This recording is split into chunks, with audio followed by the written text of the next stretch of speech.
Je m'appelle Marie-Ève Gaudreault, j'ai 27 ans et je souffre de l'apnée du sommeil. La maladie de l'apnée du sommeil, je la décrirais dans mes mots en fait comme une maladie où ce sont des arrêts respiratoires que l'on fait dans la nuit. Évidemment, c'est pas vraiment de notre faute, ça se fait naturellement. Soit comme dans mon cas, c'est une malformation. Et dans mon cas, ce que ça faisait comme symptôme, c'était évidemment de la fatigue, des gros maux de tête au lever.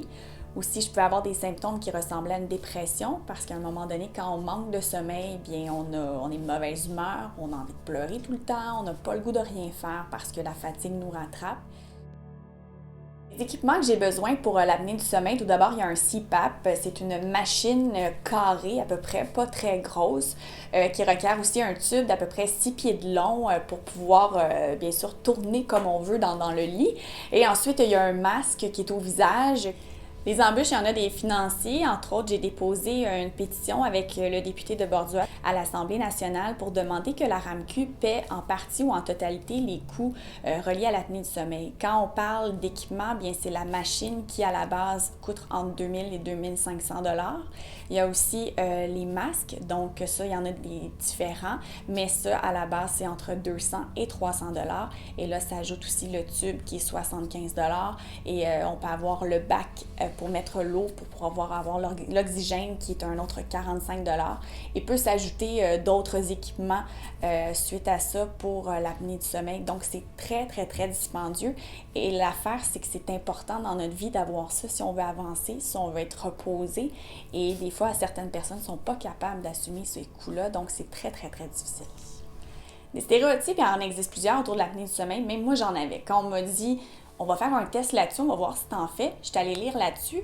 Souvent, ce qui ressortait, c'était les personnes qui souffrent d'obésité et les personnes de 45 ans et plus, et c'était surtout les hommes. Donc, je me suis dit, c'est sûr que j'en fais pas.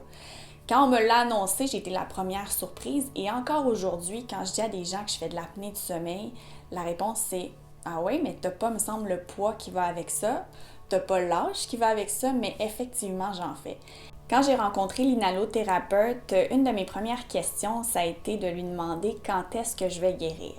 Elle m'a invitée à m'asseoir pour qu'on puisse discuter ensemble et sa réponse a été « jamais ». Quand j'ai reçu le « jamais », ça a été comme un coup de poing en plein visage, mais j'ai dû apprendre à vivre avec cette réalité-là et j'apprends à vivre avec ça de plus en plus. C'est un gros défi, mais je vais y arriver. Un organisme comme l'Association pulmonaire du Québec, c'est très important. Je me rappelle quand la pneumologue m'a dit que j'avais l'apnée du sommeil, même si elle explique en quoi ça concerne, les effets secondaires, ce que ça implique, on a quand même besoin de plus d'informations et j'avais visité le site de l'Association pulmonaire du Québec. Et même si on a un entourage qui nous dit qu'il comprend ce qu'on vit, bien c'est important d'aller vers les gens qui, eux, comprennent davantage la maladie, qui peuvent mieux nous guider là-dedans. Et c'est une écoute, une oreille attentive qu'on a besoin. Et c'est pour ça que c'est très important, une association pulmonaire du Québec, pour nous aider dans la maladie.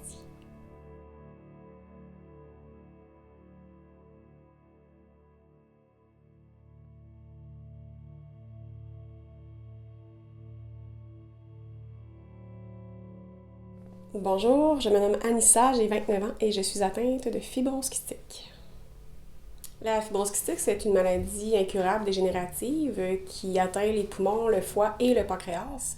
Les symptômes de la fibrose kystique, font en sorte que le système digestif fonctionne pas bien. Le pancréas ne sécrète pas beaucoup d'enzymes, donc on doit en prendre au repas. Puis, les symptômes pulmonaires principaux, c'est on tousse beaucoup. On est toujours surinfecté, puis il y a beaucoup de bactéries qui s'accumulent dans nos bronches et dans nos poumons, ce qui demande d'être souvent traité par antibiotiques pour traiter ces bactéries dans nos poumons. Il y a certains patients qui vont vivre ce qu'on appelle dans le langage médical des hémoptysies. Ça, c'est des segments qui sont au niveau des bronches et des poumons. Dans certains cas, c'est que des filets de sang qui peuvent sortir, mais dans mon cas, j'ai des segments très, très, très graves qui fait en sorte que je peux mourir d'une hémorragie d'une journée à l'autre. C'est des... je crache du sang clair, là, plusieurs fois par semaine, là, de quantités différentes, là, plus ou moins une demi-tasse par jour ou par 2 jours, ça dépend, là, des fois. Je dois faire une technique respiratoire matin et soir pour faire dégager les bronches. Ensuite de ça, il y a le traitement d'inhalation. Ça, c'est une nébule avec de l'antibiotique dedans. Et puis, ensuite de ça, la médication, au total, je peux prendre environ 35 à 40 comprimés par jour pour ma digestion, mon foie, pour les vitamines, dans le fond, qui nous manquent dans notre système. Il faut prendre des suppléments. Mais c'est surtout le prix des antibiotiques et des traitements qui est élevé. Avant assurance, si quelqu'un n'avait pas d'assurance, exemple, pour ses traitements et sa médication, ça pourrait monter à entre 15 et 20 000 $ par année pour se traiter. L'espérance de vie de la fibrose kystique est d'environ 37 ans. L'impact de la recherche, ça évolue vraiment bien.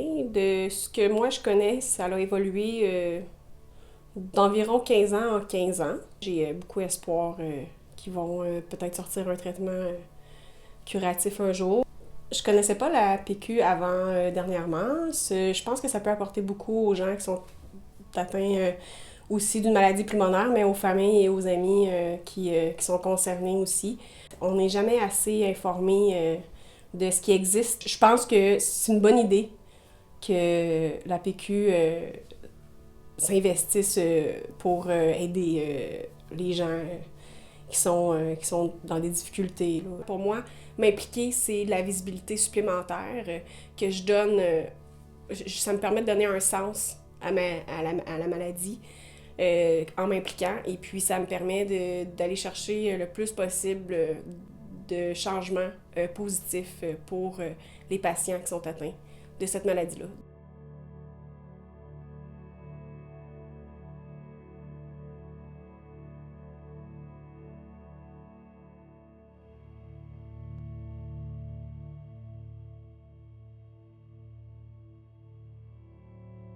Bonjour, je m'appelle Cassandra, j'ai 11 ans, puis j'ai le syndrome de Goldenhar. Alors, Cassandra est née avec le syndrome de Goldenhar, ce qui fait que son côté gauche est un peu plus petit que son côté droit.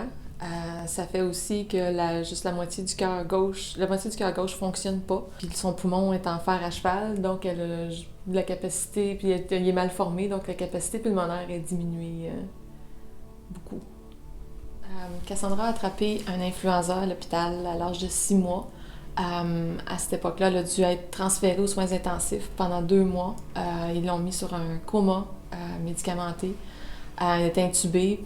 Son poumon ne fonctionnait plus. Il me disait que le poumon était mort. Il n'y avait rien à faire. Il ne régénérait pas.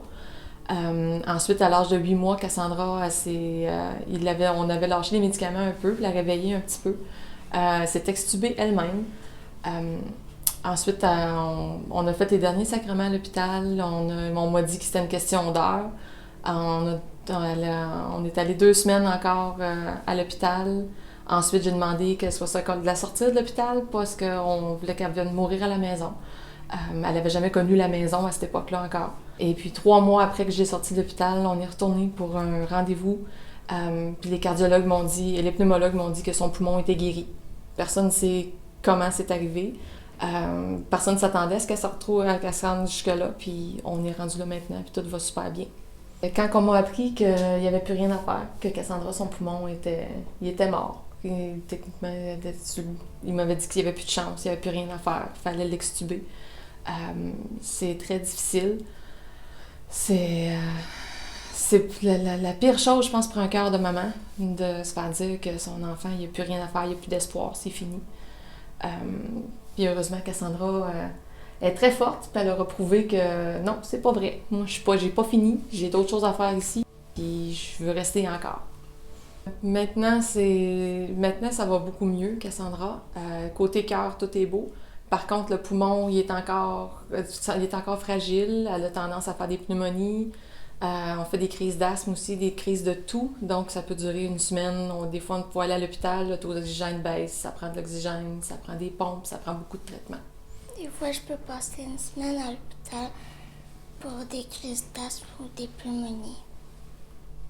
Comment ça est malade? Tout le monde me demande ce qu'elle est à l'école. Des fois, je vois pas sur ma soeur parce qu'elle est malade. Les filles n'ont pas une relation de jumelles normale, puisque Cassandra a passé les 2 premières années principalement à l'hôpital. Angélique était beaucoup avec ma mère. C'était pas toujours facile. Donc, ils n'ont peut-être pas le lien jumelle autant que j'aurais aimé. Ils ont plus la dynamique petite sœur, grande sœur. Angélique s'amuse beaucoup à prendre soin de sa petite sœur. C'est sûr, les associations comme les associations pulmonaires, c'est important pour les enfants comme Cassandra, pour la recherche pour le futur, parce que Cassandra l'a pas fini. On a sans doute d'autres opérations à venir dans le futur.